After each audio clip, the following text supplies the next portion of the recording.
ఒక స్టడీ ఈ మధ్యకాలంలో వచ్చినటువంటి స్టడీ ఇన్స్టిట్యూట్ ఫర్ కాంపిటేటివ్నెస్ నుంచి వచ్చినటువంటి స్టడీ ప్రకారము 50% Indians work in lower skill levels.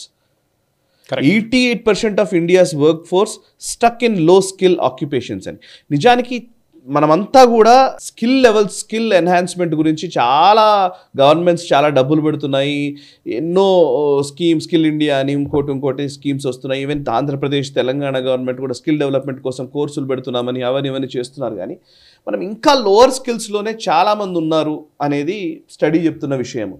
మనం ఇంకా అంటే అఫ్కోర్స్ స్కిల్ సెట్ లేకనానంటే ఇదివరకు అంతా కూడా వృత్తులు ఉండేవి, అనేక రకాల కుల వృత్తులు ఉండేవి, వాటిల్లో ఎక్స్పర్టీస్ ఉన్నారు. నిజానికి మనం పాతకాలంలోకి పెడితే నేను ఎప్పుడు అనుకుంటూ ఉంటాను, యాక్చువల్లీ అప్పుడు డిస్కస్ చేస్తూ ఉంటాం, పాతకాలంలోకి పెడితే అద్భుతమైన ఆర్కిటెక్చర్, అంత గొప్ప మార్వెల్స్, నిజానికి ఆర్కిటెక్చర్ మార్వెల్స్ అప్పుడు ఆ టైంలో నిర్మించినాయి. అంత ఫిట్నెస్ చిన్న అంశాల్లో కూడా వాళ్ళు చాలా కేర్ తీసుకొని సృజనాత్మకంగా అంటే క్రియేటివ్గా చేసినటువంటి కళలు అవన్నీ ఉన్నాయి పాతకాలంలోకి వెళితే.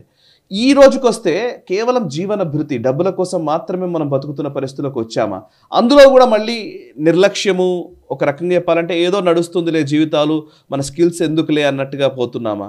ఇప్పుడు ఈ చెప్తూ ఉంటే పాతకాలంలో ఉన్న గొప్ప కళాఖండాలకి ఈరోజు మనం ఎక్కడికి వెళ్ళిపోయాము అని అంటే కనుక ఏంటి ఈ మిస్ మ్యాచ్కి కారణం ఏంటి? ఒకసారి ఇప్పుడు ఈ రిపోర్ట్ని ఎట్లా అర్థం చేసుకోవాలి?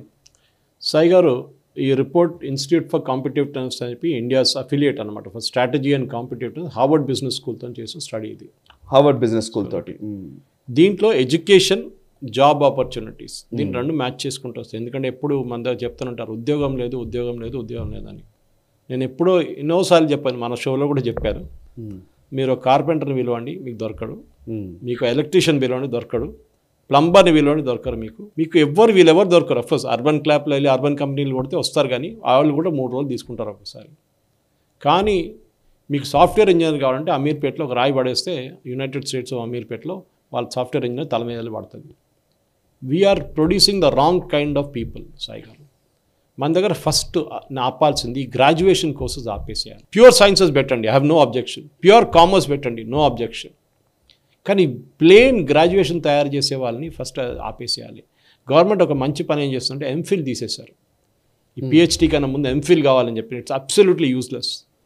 అది మంచి పని చేశారు. కానీ మన దగ్గర ప్రాబ్లం ఎక్కడ వస్తుందంటే సాయి గారు, ఇండియాలో ప్రొడ్యూస్ చేసే గ్రాడ్యుయేట్స్ 50% కన్నా ఎక్కువ వాళ్ళు లోవర్ స్కిల్స్లో పనిచేస్తున్నారు. అంటే మీరు నేర్చుకున్నది కాదు మీరు పనిచేసేది, అది ప్రాబ్లం అన్నమాట. మీరు గ్రాడ్యుయేషన్ ఎందుకు చేస్తారంటే మాకు మినిమం ఈ ఉద్యోగం రావాలి, ఈ లెవెల్ ఆఫ్ ఉద్యోగం ఉండాలని చెప్పి చేస్తారు. కానీ దానికనే కిందికి వెళ్ళిపోతుంది. దాంట్లో చాలా క్లియర్గా డేటాతో సహా ఇచ్చారు వీళ్ళు. ఇట్ ఇస్ నాట్ దట్ వాళ్ళు అక్కడిక్కడ తీసుకున్నారని. 88%, 88% మన ఇండియన్ వర్క్ ఫోర్స్ లో కాంపిటెన్సీ ఆక్యుపేషన్స్లో ఉన్నారు. అంటే ఎవడో చేసుకోవచ్చు, అది ఎవరైనా చేసుకోవచ్చు అట్లాంటి ఉద్యోగం. దాంట్లో వెళ్ళి చదువుకున్నాడు చేస్తున్నాడు.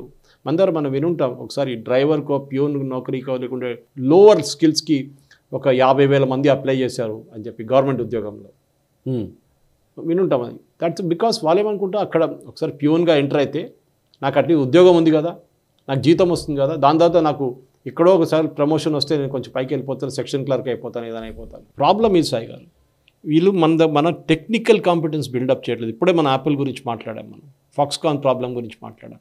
We are not creating. ఫర్ దీంట్లో ఎగ్జాంపుల్ వీళ్ళు ఇచ్చారంటే ఉత్తరప్రదేశ్ అండ్ బీహార్, వీళ్ళు చాలా లో స్కిల్స్. దానికోసం మీరు చూసుంటారు, ఇక్కడ హైదరాబాద్లో మీ దగ్గర పనిచేసేటోళ్ళు, ఇక్కడ మన కన్స్ట్రక్షన్ కానివ్వండి మిగతా సైట్స్లో మీకు ఒరిస్సా నుంచి కనిపిస్తారు, మీకు ఉత్తరప్రదేశ్ నుంచి కనిపిస్తారు, ఇక్కడ బీహార్ నుంచి వస్తారు, అస్సాం నుంచి కూడా వస్తారు కొంతమంది. ఎందుకంటే వాళ్ళకి అక్కడ రీజనల్ డిస్పారిటీ, వాళ్ళు ఎంత చదువుకున్నా కానీ వాళ్ళకు ఉద్యోగం రాదు. ఫస్ట్ ఆఫ్ ఆల్ ఏం చెప్తున్నారు, ఎవరు చదువు చెప్తున్నారు, అది ఇంకా ఇంపార్టెంట్. నిన్ననే ఒక సీనియర్ ప్రొఫెసర్ని కలిసాను సాయి గారు, ఐఐఎం అహ్మదాబాద్లో ఉండే ఆయన ముందు, దాని తర్వాత ఇప్పుడు అక్కడ రిటైర్ అయిపోయారు ఆయన. ఆయనతో మాట్లాడుతూ కూడా ఇదే చెప్పారు నాకు. నేను అడిగాను, కొత్త ఐఐఎమ్స్ వస్తున్నాయి, కొత్త ఐఐఎమ్స్లో మొన్ననే ఒక రిపోర్ట్ చదివాను నేను ఎకనామిక్ టైమ్స్లో. ఒక ఐఐఎంలో 40% ప్లేస్మెంటే వచ్చిందంట, కొత్తగా స్టార్ట్ అయిన ఐఐఎం. నేను అడిగాను ప్రాబ్లం ఏంటంటే, డైల్యూట్ చేసేస్తున్నాం బ్రాండ్ని. ఇన్ని ఐఐటీలు పెట్టుకున్నాం మనం. ఇప్పుడు చూడండి, ఐఐటీలు కూడా కొన్ని సంవత్సరాల తర్వాత అగైన్ సేమ్ ప్రాబ్లం రాబోతుంది. ఎక్కువ మంది ప్రొడ్యూస్ చేస్తారు ఇంజనీర్స్, అంతమంది డిమాండ్ ఉండదు. మనం నేర్చుకోవాల్సింది చార్టర్డ్ అకౌంటెన్సీ వాళ్ళ దగ్గర నేర్చుకోవాలి, ఐసీడబ్ల్యూఐ నుంచి. వాళ్ళు ఇంతమందినే ఒక సంవత్సరంలో పాస్ చేయాలంటే అంతమందినే పాస్ చేస్తారు. 400 మంది ఈసారి మార్కెట్కి వెళ్ళాలంటే 400 మంది ఫైనల్ ఎగ్జామ్ క్లియర్ చేస్తారు సాయి గారు, సిఏ. మీరు వినుంటారు, జీసస్ సేవ్స్ అని చెప్పి ఒక లైన్ ఉంటుంది ఎక్కడో, దాని కింద కూడా రాసిందంట asking to try CA exam అని చెప్పి. అది ఎందుకంటే అంత టఫ్ అయిన ఎగ్జామ్ అది. చాలామంది రాసి 10 సార్లు 5 సార్లు 10 సార్లు ఎగ్జామ్ రాసిన తర్వాత కూడా నేను ఎంత బాగా రాశాను, నాకు మళ్ళీ నాకు ఇంకా 2 పేపర్లు మిగిలిపోయినాయి అంటారు. అది ప్రాబ్లం ఇది. ఎందుకంటే వాళ్ళు ఏం చేస్తారు, మార్కెట్లో డిమాండ్ చూస్తారు. ఎంతమంది చార్టర్డ్ అకౌంటెంట్స్ కావాలి, ఎన్ని కొత్త కంపెనీలు ఓపెన్ అయినాయి, ఎన్ని బ్యాంక్ ఆడిట్స్ ఉంటుంది, దాన్ని చూసిన తర్వాత ఎంతమంది రిటైర్ అయిపోయారు, ఎంతమంది చనిపోయారు, no CA should be unemployed అని చెప్పి వాళ్ళు ఏం చేస్తారంటే కరెక్ట్గా ఎంతమంది కావాలనో అంతమందినే పాస్ చేస్తారు. కావాలని చెప్పి ఫెయిల్ చేస్తారు చాలామంది సిఏలో, కావాలని చెప్పి చేస్తారు వాళ్ళు. ఎందుకంటే ఎక్కువ మందిని ప్రొడ్యూస్ చేస్తారనుకో, మార్కెట్లో 400 మంది డిమాండ్ ఉంది సాయి గారు ఈ సంవత్సరం సిఏఎస్ కోసం, మీరు 4000 మందిని పాస్ చేస్తారు. మిగతా 3000 మంది 3600 మంది 3000 అని పెట్టుకుందాం, మిగతా 3000 మంది రోడ్ల మీద దొరుకుతూ ఉంటారు ఉద్యోగం కోసం. And chartered accountancy is not a course which మీరు చేసి దాని తర్వాత మళ్ళీ లోవర్ లెవెల్లో వెళ్ళారు మీరు. ఇది ప్రాబ్లం అనమాట. So you have to estimate the demand. మన దగ్గర ఏంటంటే ఈ గ్రాడ్యుయేషన్ కోర్సెస్ ఫస్ట్ ఆపేయాల్సింది. అది మన ఇంటర్మీడియట్ తర్వాత దానికోసం చూడండి, యూరోప్లో చూడండి, యూఎస్లో కూడా, యూఎస్లో చాలా మటుకు వాళ్ళు కాలేజ్ స్కూల్ తర్వాత వాళ్ళు ఒక డిప్లొమాకి వెళ్ళిపోతారు సాయి గారు. యూజువల్లీ ఉన్నారు గ్రాడ్యుయేషన్ లెవెల్ పోస్ట్ ఉన్నారు, కానీ ఎంఐటి లాంటి కొలంబియా లాంటి యూనివర్సిటీస్ ఉన్నారు, కార్నెల్ ఉన్నది. కానీ వీళ్ళు ఏం చేస్తారంటే ఒక సిచ్యువేషన్ తర్వాత వాళ్ళు టెక్నికల్ కాంపిటెన్స్కి వెళ్ళిపోతారు. మన దగ్గర ప్రాబ్లం ఇదన్నమాట. సో ఈ లెవెల్ 3, లెవెల్ 2, లెవెల్ 1 అని తీసుకొచ్చారు వీళ్ళు. లెవెల్ 1 అన్నిటికంటే తక్కువ లెవెల్ అన్నమాట. సో 88% ఆఫ్ మన వర్క్ ఫోర్స్ ఇండియాలో లెవెల్ 1 అండ్ లెవెల్ 2లో ఉన్నారు. మనం we should not hold dum accountable for it. And వాళ్ళ మీద నవ్వకూడదు మనం. మంచి పని అది.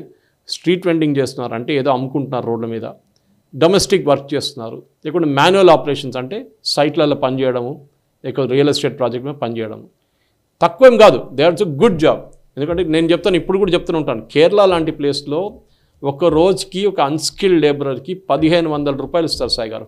మా అమ్మగారు పెట్టుకున్న ఒక రోజు పని చేయాలంటే 1500 ఇవ్వాల్సి వస్తుంది అన్స్కిల్డ్. అదే మనిషి కార్పెంటర్ కానీ మేస్త్రి అయినా కానీ ఎలక్ట్రీషియన్ అయినప్పుడు ఆయనకి 2500 నుంచి 3500 ఒక్క రోజుకి వస్తుంది. నెలకు 1,00,000 రూపాయలు అయిందా? తక్కువనా సాయి గారు? అది కరెక్ట్. కానీ ఎలక్ట్రీషియనా? నేను చేయనులే. ప్లంబరా? అది నా అర్థం కాదు, నాకు ఏసీ ఆఫీస్ కావాలి, అక్కడ కూర్చోవాలి, నేను అది చేయాలి. ఇది వాళ్ళ కాంపిటెన్స్. నేను యూఎస్కి వెళ్ళాలి. ఇది they don't think beyond that. ఈ వొకేషనల్ ట్రైనింగ్ సాయి గారు ఇది చేయాల్సిందే. అది మోదీ గారు ఆ స్కీమ్ కూడా పెట్టారు, ప్రధానమంత్రి Kaushal Yojana. Training is extremely important. మన మిస్ మ్యాచ్ టేబుల్లో కూడా చూసాం మనం. 50% మంది గ్రాడ్యుయేట్స్ క్లర్క్ జాబ్లు, మెషిన్ ఆపరేటర్లు, సేల్స్గా పనిచేస్తున్నారు. అది వాళ్ళ స్కిల్ కాదు, స్కిల్ లెవెల్ 2 అంటారు దాన్ని. కానీ 38.23 గ్రాడ్యుయేట్స్ స్కిల్ 4లో ఉన్నారు. ఎందుకు? వర్స్ పార్ట్ 28%, 28% పోస్ట్ గ్రాడ్యుయేట్స్ కూడా మిడ్ స్కిల్లో ఉన్నారు.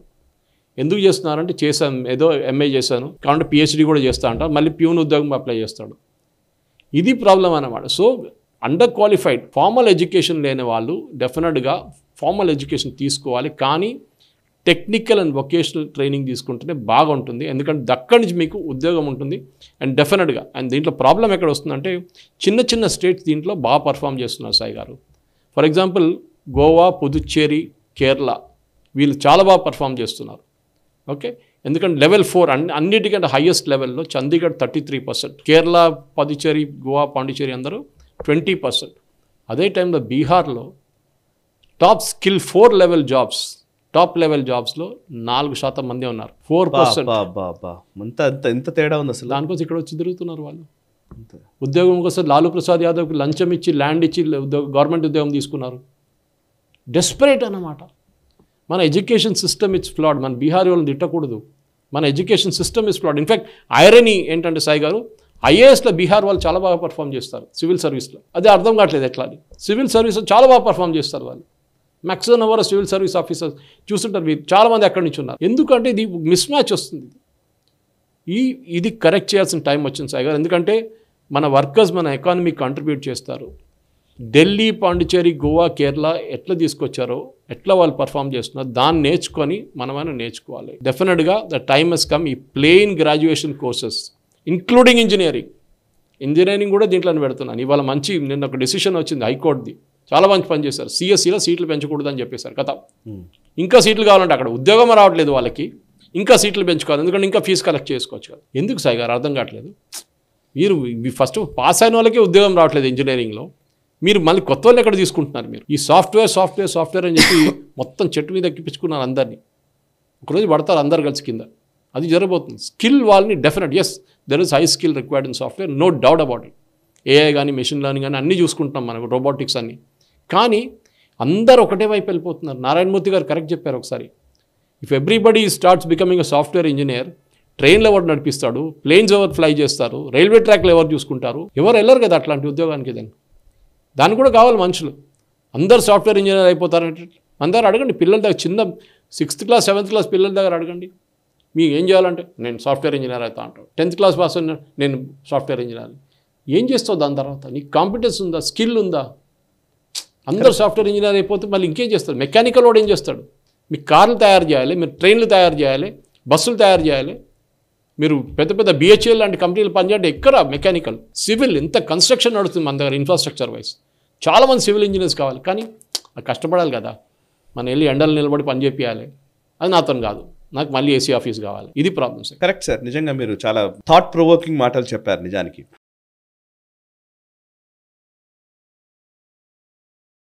ఈ వీడియో మీకు నచ్చినట్టయితే లైక్ చేయండి, 10 మందికి షేర్ చేయండి. అలాగే కామెంట్ల రూపంలో మీ అభిప్రాయాలను మాతో పంచుకోండి. Nationalist hub group of channels ను సబ్స్క్రైబ్ చేసుకుని తెలుగునాట జాతీయవాద జర్నలిజాన్ని ప్రోత్సహించండి. ఈ వీడియో కింద ఉన్న బెల్ ఐకాన్ పై క్లిక్ చేయడం మర్చిపోవద్దు.